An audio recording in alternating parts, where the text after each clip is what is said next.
আল্লাহর হাবিব সাল্লাল্লাহু আলাইহি ওয়াসাল্লামের বয়স তখন 35। বয়স কত? মজার একটা ঘটনা খেয়াল করে শুনবেন। বয়স কত? 35। কাবা ঘরের পুনর্নির্মাণ হবে। কাবা ঘরের 4টা কর্নারের একটা কর্নার আছে আর রুকনুল হাজারিল আসওয়াদ, যেখানে হাজরা আসওয়াদ পাথর থাকে, ওইটাকে সরানো হয়েছে। এখন কাবা ঘরের নির্মাণ শেষ, ওই হাজরা আসওয়াদ পাথর নিয়ে এটার কর্নারের মধ্যে সেট করা হবে। কিন্তু কে রাখবে? কারণ হাজরা আসওয়াদ তো যেন তেন পাথর নয়, জান্নাতি পাথর। কিয়ামতের দিন এই পাথরের ভেতরে আল্লাহ একটা জিহ্বা দিবে, দুইটা চোখ দিবে। এই পাথর বলবে, আল্লাহ এই লোকগুলো আমারে চুমু দিয়েছিল, এর উসিলায় আজকে তুমি তার জান্নাতে ঢুকায় দাও। এটা অনেক সম্মানিত পাথর, এই পাথরকে বহন করাটাও সম্মানিত। 4 দলের মক্কার 4 নেতা বলে এই সম্মান আমরা হাতছাড়া করতে চাই না, কেউ এই পাথরে হাত দিতে পারবে না। এক নেতা কয় আমি নিব, আমি নিয়ে এটা কাবা ঘরে রাখবো। দ্বিতীয় নেতা বলে না, এই পাথর আমি অন্য কাউরে দেব না, এটা অনেক সম্মানের, অনেক প্রেস্টিজিয়াস ইস্যু, আমি এই পাথরটা হাতে নিয়ে কাবা ঘরে রাখবো। তৃতীয় নেতা বলে না, রক্তের গঙ্গা বইয়ে দেব, কিন্তু এই পাথর কাউরে দেব না। চতুর্থ নেতা বলে না, আমি নেব। কিলাকিলি আছে না নাই? পাথর কয়টা? নেতা কয়জন? 4 জন। কিভাবে এই সম্মানিত পাথর নিয়ে সেট করবে? কেউ মীমাংসায় যেতে পারে না। এক মুরব্বী বলে, থাক আজকের জন্য এখানেই, সবার মুলতবি, আগামী দিনে এই মসজিদুল হারামের দরজা দিয়ে প্রথম যে ঢুকবে সে সিদ্ধান্ত দিবে। আল্লাহর মেহেরবানি, এর পরের দিন এই পথ দিয়ে ছুটে এসেছে বিশ্বনবী মুহাম্মদ। সুবহানাল্লাহ পড়বেন না? আল্লাহ পড়েন আওয়াজ করে। কামলিওয়ালা নবী প্রথম আসলেন, সবাই খুশি, জামিন রাদিনা বি। আরে আলামিন আসছে, আলামিন আসছে। সবাই বিশ্বনবীকে বললেন এই ঘটনা। কেউ তো পাথর ছাড়তে চায় না, পাথর হইলো একটা, নেতা কয়টা? এখন কে এই পাথর নিয়ে রাখবে? এই নিয়ে মারামারি। আল্লাহর হাবিব সাল্লাল্লাহু আলাইহি ওয়াসাল্লাম বললেন, তাই হালুম্মা ইলাইয়া সাওবান, একটা কাপড় নিয়ে আসো, আমি এখনই সলিউশন করে দিচ্ছি। সুবহানাল্লাহ নাই? কাপড় নিয়ে আসা হলো। বিশ্বনবী বললেন, কই পাথর? সবাই বলল এই পাথর। আল্লাহর হাবিব সাল্লাল্লাহু আলাইহি ওয়াসাল্লাম মোবারক হাত দিয়ে পাথরটা তুললেন। 4 নেতারে বললেন, ও 4 নেতা, কাপড়ের 4 কর্নারে তোমরা ধরো। 4 নেতা কাপড়ের 4 কর্নারের মধ্যে ধরলো। বিশ্বনবী নিজ হাতে পাথরটা নিয়ে কাপড়ের মাঝখানে রেখে দিলেন। এবার বিশ্বনবী আগে আগে যায়। 4 নেতারে বললেন, 4 কর্নারে ধরে পাথরটা নিয়ে আমার পেছনে পেছনে আসো। কাবার কাছে যে বিশ্বনবী আবার নিজ হাতে পাথরটা তুললেন, আবার নিজ হাতে কাবার ভেতরে রেখে দিলেন। পড়েন সুবহানাল্লাহ। সম্মান আসলে 4 নেতার দিকে যায় নাই, সম্মান গিয়েছে বিশ্বনবীর দিকে। এতক্ষণ কাউরে দিবে না, এখন কেউই ধরতে পারে নাই, তারপরেও খুশি। সুবহানাল্লাহ কইবেন না? প্রথমে যে হাজরা আসওয়াদ পাথর ধরছে কে? বিশ্বনবী। কাপড়ে রাখছে কে? বিশ্বনবী। আবার কাপড় থেকে উঠিয়ে হাজরা আসওয়াদের পাথরটারে কাবার ভেতরে ঢুকাইছে কে? সুবহানাল্লাহ কইবেন না? সব সম্মান গেল বিশ্বনবীর হাতে, সব স্ট্যাটাস গেল বিশ্বনবীর হাতে। 4 নেতা কাপড়ের কিনারা ধইরাই খুশি। এইটাই বলে নেতৃত্বের গুণাবলী, চিল্লায় বলো ঠিক কিনা? কনফ্লিক্ট রিজলভিং অ্যাবিলিটি, বিরোধ নিষ্পত্তি করার কোয়ালিটি থাকা চাই, তবেই তিনি নেতা। কি কারিশমা দেখছেন? What a charismatic leader. এতক্ষণ রক্তের বন্যা বইয়ে দিবে, কাউরে দিবে না পাথর। এখন কেউই ধরতে পারে নাই, কিন্তু স্লোগান দিতেছে জিন্দাবাদ। আছে না নাই? নেতা হইলে এরকম নেতা হইতে হবে। মদিনাতে আউস আর খাজরাজ গোত্রের যুদ্ধ 120 বছরের। কয় বছর? কেউ থামাতে পারে না, রক্তক্ষয়ী যুদ্ধ। আল্লাহর হাবিব সাল্লাল্লাহু আলাইহি ওয়াসাল্লাম মক্কা থেকে মদিনায় এসে 7 দিনের ব্যবধানে 120 বছরের যুদ্ধ থামাইয়া দিলেন। এতদিন এই গোত্রের লোকের সাথে এই গোত্রের কোনো বিয়ে নাই, এই গোত্রের লোকের সাথে এই গোত্রের কোনো অর্থনৈতিক লেনদেন নাই। বিশ্বনবী যখন আউস খাজরাজের যুদ্ধ থামিয়ে দিলেন, মদিনাতে আনন্দের ধুম পড়ে গেল, নতুন নতুন উৎসবের ধুম পড়ে গেল। সব ভাই ভাই। নেতা হইলে এরকম নেতা হইতে হবে, কোনো মারামারি থাকতে পারবে না সমাজে। চিল্লা এখন ঠিক কিনা? নেতা আসলেই সমাধান, নেতা আসলেই। সহিহ বুখারীতে একটা কিতাব আছে, কিতাবুস সুলহ, মীমাংসার অধ্যায়। একটা বাব আছে, বাবু কওলিল ইমামি লি আসহাবিহি ইযহাবু বিনা নুসলিহ বাইনাহুম। ইমাম সাহেবের এই কথা যে আমাদেরকে নিয়ে চলো, আমরা মিলাই দেব, এটা আল্লাহ রাসূল সাল্লাল্লাহু আলাইহি ওয়াসাল্লামের একটা বিখ্যাত ডায়ালগ। ডায়ালগটা কি খেয়াল করে শুনেন। যুদ্ধ, মারামারি আর ঝগড়া শুনলেই আল্লাহ রাসূল সাল্লাল্লাহু আলাইহি ওয়াসাল্লাম বলতেন, ইযহাবু বিনা নুসলিহ বাইনাহুম। আরে আমরা আছি, আমরা নিয়ে যাও না, আমরা মিলাই দেব। সুবহানাল্লাহ পড়েন। মারামারি দেখলে বিশ্বনবী মিলাই দিতেন। আল্লাহর হাবিব সাল্লাল্লাহু আলাইহি ওয়াসাল্লাম বলতেন, আলা উখবিরুকুম বিআফদালি দারাজাতিন মিনাস সালাতি ওয়াস সিয়ামি ওয়ান নুসুক। রোজা, নামাজ, সালাতের চেয়ে বড় একটা সওয়াবের কাজ আছে, ওটা কি আমি তোমাদের বলবো না? সাহাবারা বললেন, সেটা আবার কি? বিশ্বনবী বললেন, ইসলাহু যাতিল বাইন।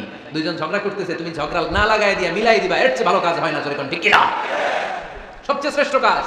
নোয়াখালীতে আগুন লাগলে আপনারা কি দিয়ে নিবা? কি দিতে হয়? পানি। অনেক জায়গায় তেল দেন। জ্বলতেছে কি? আগুন।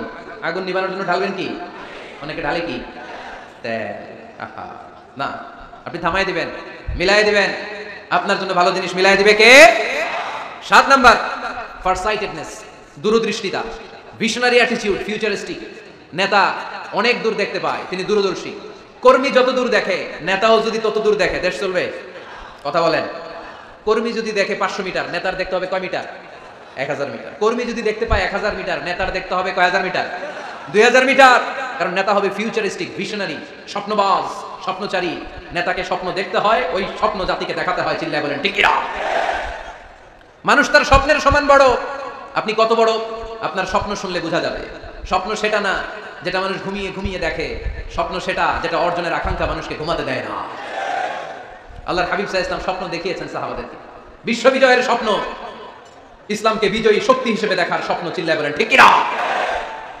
আল্লাহর হাবিব বলতেন ইন্নাল্লাহা জাওয়ালি আল আরদা ফারাআইতু মাশারিকাহা ওয়া মাগারিবাহা। আল্লাহ তাআলা গোটা বিশ্বটাকে ছোট্ট করে আমার সামনে দেখিয়েছে। আমি ফুটবলের সাইজের এই পৃথিবীর প্রাচ্য পাশ্চাত্য ডানে বায়ে সামনে পেছনে সবটাই দেখেছি। ওয়া ইন্না মুলকা উম্মতি সায়াবলুগু মা জুবিয়ালি। যত দূর আল্লাহ আমারে দেখিয়েছে তত জায়গায় লা ইলাহার পতাকা পথ করে একদিন উড়বে। কোনো একদিন এদেশের আকাশে কালিমার পতাকা উড়বে। সেদিন সবাই খোদাই বিধান পে দুঃখ বেদনা ভুলবে। এটাই আমাদের স্বপ্ন। চিল্লায় বলেন ঠিক কিনা? স্বপ্ন দেখতে জানতে হয়। সুলহে হুদাইবিয়া চলতেছে, সন্ধি। 1400 সাহাবা নিয়ে বিশ্বনবী মক্কায় আসলেন উমরা করতে। কাফেররা বলে গো ব্যাক, অ্যাবাউট টার্ন, ফিরে যাও, হবে না। আল্লাহ রাসূল সাল্লাল্লাহু আলাইহি ওয়াসাল্লাম অনুরোধ করলেন, দাও না, উমরার নিয়ত করে এসেছি। ইজার আর রেদা পড়ে কাফেররা বলেন আগামী বছর, এই বছর হবে না, চুক্তি করো। চুক্তির মধ্যে লেখা হলো মা খাবা আলাইহি মুহাম্মাদুর রাসূলুল্লাহ। ঠিক আছে, চুক্তি 10 বছরের, মুহাম্মদ রাসূল সাল্লাল্লাহু আলাইহি ওয়াসাল্লামের পক্ষ থেকে চুক্তি। কাফেররা বলে না, আমরা তো তোমার রাসূলুল্লাহ মানি না। তোমার রাসূলুল্লাহ মানলে তো মা সাদাদনাকা আলা শাই, তোমার সাথে কোনো ঝগড়াই নেই, রাসূলুল্লাহ কাটো। সাহাবীরা তেড়ে উঠলেন। ওমরে ফারুক বলেন, মুখ সামলে কথা বল। সুহাইল ইবনে আমির, তোর জিহ্বাটা আমি টেনে ছেড়ে ফেলবো, সাবধান। আমার নবী শেষ রাসূল মুহাম্মদ রাসূলুল্লাহ কাটার ক্ষমতা কারো নাই। আমি ওমর বেঁচে থাকলে কেউ কাটতে পারবে না। বিশ্বনবী বললেন, ওমর সরে যাও, কেটে দাও। সুবহানাল্লাহ কইবেন না? মুহাম্মদ রাসূলুল্লাহ কাফেররা মানে না। কাফেররা কয় তুমি লেখো মুহাম্মদ ইবনে আব্দুল্লাহ, আব্দুল্লাহর বেটা মুহাম্মদ। কারণ মুহাম্মদ রাসূলুল্লাহ যদি এই সন্ধিতে থাকে, চুক্তিটার নিচে আমরা সিগনেচার করি, তার মানে এটাই প্রমাণ হয়ে যায় আমি তোমাকে রাসূল বলে মানি। আমরা কাফেররা তোমাকে রাসূল বলে মেনে নিয়েছি। নো, তোমার রাসূল বলে মানলে তো খেলা এখানেই শেষ। কাটো, রাসূলুল্লাহ লেখা যাবে না, লিখতে হবে আব্দুল্লাহর বেটা মুহাম্মদ। কোন সাহাবারা রাজি হয় না। কথা শুনতেছেন? সাহাবারা বলে রক্তক্ষয়ী যুদ্ধ হবে, আমার নবীর নামের পরে রাসূলুল্লাহ লিখতেই হবে। বিশ্বনবী বললেন কেটে দাও। কারণ সাহাবারা দেখতেছে এতটুকু, বিশ্বনবী দেখে অতটুকু। বিশ্বনবী অন্য প্ল্যানে আগাচ্ছেন। বিশ্বনবী ভাবলেন 10 বছরের যুদ্ধ বিরতি যদি হয়ে যায়, আমি আমার লোকদেরকে ঠিক করব। আমি তারবিয়া, তালিম, তাহজিব, তামাদ্দুন দিয়ে মদিনাটাকে একটা কল্যাণ রাষ্ট্রে পরিণত করব। আমি আমার ফোর্সকে সাজাবো, আমি আমার সাহাবাদেরকে প্রশিক্ষিত করব। এই 10 বছরের ব্যবধানে আমি গোটা বিশ্বকে ঝাঁকি মেরে কাঁপিয়ে দেব। কিন্তু সাহাবারা পড়ে আছে রাসূলুল্লাহর মধ্যে। সাহাবারা পড়ে আছে কই? সাহাবারা এর চেয়ে বেশি ভাবতে পারতেছে না। সাহাবারা বলে রাসূলুল্লাহ কাটা যাবে না। বিশ্বনবী বলেন কেটে দাও। তার মানে নেতা কর্মী যদি দেখে 500 মিটার, নেতার দেখতে হবে 1000 মিটার। চিল্লায় বলেন ঠিক কিনা? নেতার 9 নাম্বার গুণাবলী, a leader should be very strategic. নেতাকে কৌশলী হতে হয়। কৌশল না জানলে উনি নেতা হতে পারে? বলেন, ডিপ্লোম্যাটিক কোয়ালিটি, কূটনীতি যদি না জানা থাকে নেতা হইতে পারবে? আল্লাহর হাবিব সাল্লাল্লাহু আলাইহি ওয়াসাল্লামের মতো বড় কূটনীতিবিদ পৃথিবী দেখেছে? কথা কন না কেন? দেখেন কি ধরনের স্ট্র্যাটেজি আমার নবী ফলো করতেন। আমার নবী যদি যুদ্ধ করতে কোথাও যেতেন, অ্যাটাক করবেন ডান দিকে, অ্যাটাক করবেন কোন দিকে? খায়বার অ্যাটাক করবেন, খায়বার ডানে। বিশ্বনবী বের হতেন মদিনার বাম দিক দিয়ে। যাবেন কই? ডানে। আওয়াজ করে বলেন যাবে কই? কিন্তু মদিনা থেকে বের হইতেন কোন দিক দিয়ে? বাম দিক দিয়ে। লোকেশন আর ডাইরেকশন কখনো কারোর সাথে শেয়ার করতেন না। উনি কই যাচ্ছে কেউ বুঝতো না। বাম দিক দিয়ে বের হয়ে অনেক ঘুরে তারপরে ডান দিকে যেতেন। সুবহানাল্লাহ পড়বেন না? অ্যাটাক করার সময় 3টা অপশন দিতেন, choose any of the options. যে বলতেন নাম্বার 1 আসলিম তাসলাম, ইসলাম মানো, ভাই ভাই আমার হৃদয়ে চলে আসো, তোমরাও ভাই আমরাও ভাই, দুনিয়াতেও শান্তি আখিরাতেও শান্তি। এটা যদি ভালো না লাগে, option 2 you pay the tax, we provide you the security. তোমরা ট্যাক্স দিবা, আমরা তোমাদেরকে সিকিউরিটি দিব। ইয়াতুনা আল জিজিয়াতা আন ইয়াদিন ওয়া হুম সাগিরুন, তোমরা জিজিয়া দিবা, আমরা সিকিউরিটি দিব। প্রথম অপশন মুসলমান হইলা না, আমাদের ভাইও হইলা না। দ্বিতীয় অপশন ট্যাক্সও দিবা না, কাফির থাকতে মনে চায় থাকো, খ্রিস্টান থাকো, ইহুদি থাকো, ধর্মান্তরিত হওয়া লাগবে না, খালি ট্যাক্স দিবা, ওইটাও ভালো লাগে না। 3 নাম্বার অপশন হচ্ছে the sword will decide what gonna happen among আস, তলোয়ার ফয়সালা করবে এখন কি হবে। সুবহানাল্লাহ কইবেন না? প্রথমেই যেই কোথাও অ্যাটাক করতেন বিশ্বনবী, সবসময় ডিফেন্সিভ মোডে থাকতেন, আত্মরক্ষার মোডে থাকতেন। আক্রমণ করা হলে মেনে নিতেন, ধৈর্য ধারণ করতেন। ধৈর্যের সীমা যখন ছাড়িয়ে যেত তখন বিশ্বনবী হাত তুলতেন, চিল্লায় বলেন ঠিক কিনা? যুদ্ধের ময়দানেও যখন সেনাপতি পাঠাতেন বলতেন খবরদার, নারীদের গায়ে হাত তুলো না, বৃদ্ধাদেরকে মেরো না, শিশুদেরকে মেরো না, ওই এলাকার পাদ্রীদের গায়ে হাত তুলো না, ওই এলাকার গবাদি পশুগুলোকে হত্যা করো না, গাছপালাগুলো ধ্বংস করো না। তোমাদের বিরোধী যোদ্ধারাও যদি তলোয়ার রেখে দিয়ে হাত তুলে বলে আল আমান, সিকিউরিটি সিকিউরিটি, আমরা আমান চাই, নিরাপত্তা চাই, তাকেও মেরো না। সুবহানাল্লাহ পড়বেন না? গোটা বিশ্বকে সভ্যতা শিখিয়েছেন। মক্কা বিজয়ের পরে গণধর্ষণ করেন নাই, গ্রামকে গ্রাম তিনি জ্বালিয়ে দেন নাই, হাজার হাজার লক্ষ লক্ষ শত্রুকে এক বাক্য দিয়ে ক্ষমার ঘোষণা দিয়েছেন। চিল্লায় বলেন ঠিক কিনা? As a father, as a teacher, as a commander, as a leader, as a lawgiver, as a lawmaker, as a reformer of the society, Muhammad is the superman of the world. আওয়াজ করে পড়তে হবে আল্লাহু আকবার। কূটনীতি কারে বলে, diplomacy কারে বলে, স্ট্র্যাটেজিক অ্যাটিটিউড কারে বলে শিখে নেন। বদরের প্রান্তরে বিশ্ব ইসা ইসলাম উপস্থিত হলেন। ওই যে কাফেরদের তাবু, কাফেররা আসছে 3 দিন আগে, মুসলিম সৈনিকরা পৌঁছলেন 3য় দিন। এসে বিশ্ব ইসা ইসলাম সবাইকে বললেন কত হতে পারে কাফের, কেউ বলতে পারে না। 2 জন রাখাল পেয়ে জিজ্ঞেস করলে, এই রাখাল কয়দিন ধরে আসো? আমরা 1 সপ্তাহ ধরে বদরে আছি। শুনতেছেন শুনতেছেন? উনি বললেন ওই যে কাফেররা যে আসছে কয়দিন আগে? 3 দিন আগে। 3 দিন আগে। কত হবে সংখ্যা? কলু কাসি, অনেক। কত হইতে পারে? রাখাল 2টাকে জানি না। আল্লাহ রাসূল সাল্লাল্লাহু আলাইহি ওয়াসাল্লাম চিন্তায় পড়ে গেলেন, কারণ ওনার যুদ্ধে অ্যাটাকের সিস্টেম ছিল শত্রু সংখ্যা কত এটা আমাকে জেনে নিতে হবে। সুবহানাল্লাহ পড়বেন না? অনেক কৌশল হাতড়িয়ে এবার বিশ্বনবী আবার রাখাল 2টাকে ডেকে পাঠালেন। বললেন কাম ইয়ানহারুনা কুল্লা ইয়াউম, ওরা আসার পর থেকে প্রতিদিন খাওয়ার জন্য কয়টা করে উট জবাই করে? এবার ওরা বলল প্রথম দিনে ইয়াউমান তিসআন, প্রথম দিন খাওয়ার জন্য উট জবাই করেছে 9টা। ওয়াফিল ইয়াউমি সানি 10, আর দ্বিতীয় দিনে উট জবাই করেছে 10টা। বিশ্বনবী বলেন তাই ইদান আল কওমু মা বাইনা 900 ওয়াল আলফ, তাহলে কাফেররা 900 থেকে 1000 এর মধ্যে হবে। কত ছিল কাফেরের সংখ্যা? বদরের যুদ্ধে কাফেরের সংখ্যা ছিল কত? 1000। কিভাবে নমুনা দেখে আলামত সংগ্রহ করতেন? ওরা কয়টা উট জবাই করেছে? 2 দিনে, প্রথম দিন 9টা, দ্বিতীয় দিন 10টা। বিশ্বনবী হিসাব মিলাই ফেললেন যোগ বিয়োগ দিয়ে, কাফেরের সংখ্যা 900 থেকে 1000 এর মধ্যে হবে। হিসাব করে দেখা গেল 1000 সৈনিক এসেছিল সেই বদরের যুদ্ধে। চিল্লায় বলো আল্লাহু আকবার। স্ট্র্যাটেজি জানতে হয় নেতাকে, কৌশল জানতে হয়। সর্বশেষ নেতার যে গুণ, এটা বলে শেষ করব, সাকসেশন ম্যানেজমেন্ট। নেতা ভালো নেতা বানায় যায়, ঠিক কিনা? A good leader produces a good leader. একজন ভালো নেতা তখনই ভালো নেতা যখন সে নতুন করে ভালো নেতা তৈরি করে দিয়ে যায়, ঠিক কিনা?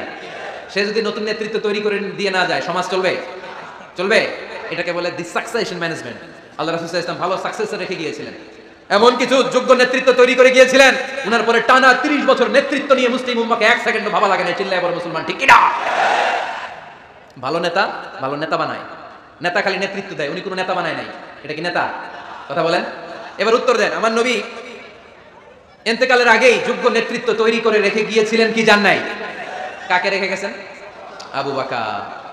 আরহামু উম্মতি বি উম্মতি আবু বকর, এই উম্মতের সবচেয়ে রহমদিল। আর কারে রেখে গিয়েছেন? ওমর।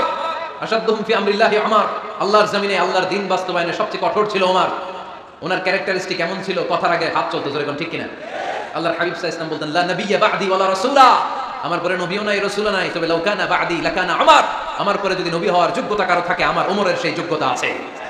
প্রভু তুমি বলেছো রাসূল দেবে না, বলনি দেবে না ওমর, বলনি দেবে না হামজা তারি, খালিদ বিজয় সমর। প্রভু তুমি বলেছো রাসূল দেবে না, বলনি দেবে না ওমর, বলনি দেবে না হামজা তারি, খালিদ বিজয় সমর। প্রভু তুমি বলেছো রাসূল দেবে না।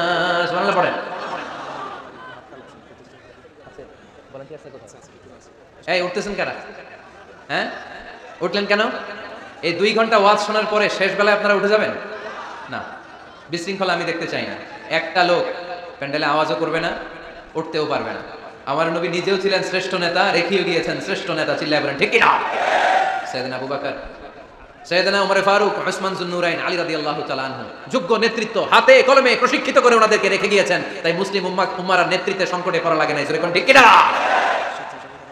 জি। তো এইজন্য আমরা চাই আমাদের একটা সেন্ট্রাল লিডারশিপ থাকুক, কেন্দ্রীয় নেতৃত্ব, যেই নেতাদের নেতৃত্বে আমরা সামনের দিকে যাব।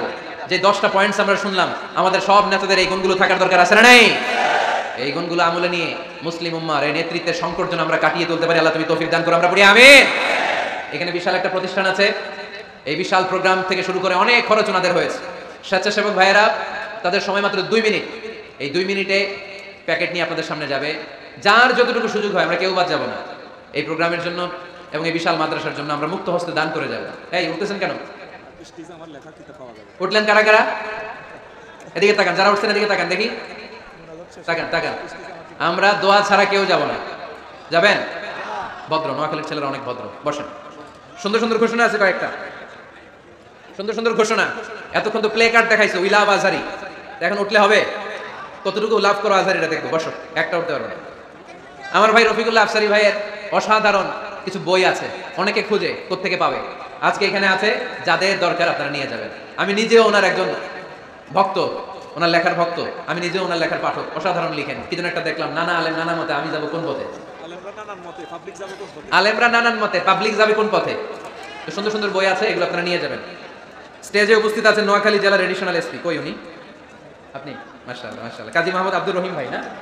আলহামদুলিল্লাহ, আপনাদের এই জেলার এডিশনাল এসপি সাহেব আছেন, আমি ওনাদেরকে ধন্যবাদ জানাই যে এত ব্যস্ত মানুষ আমি জানি, তারপরেও ওনারা এই প্রোগ্রামে উপস্থিত হয়েছেন, অনেক শুকরিয়া জানাই। কোম্পানিগঞ্জ উপজেলার ওসি সাহেব আছেন জনাব আরিফুর রহমান ভাই, সাবেক উপজেলা চেয়ারম্যান মিজানুর রহমান বাদল ভাই, আমার নামে নাম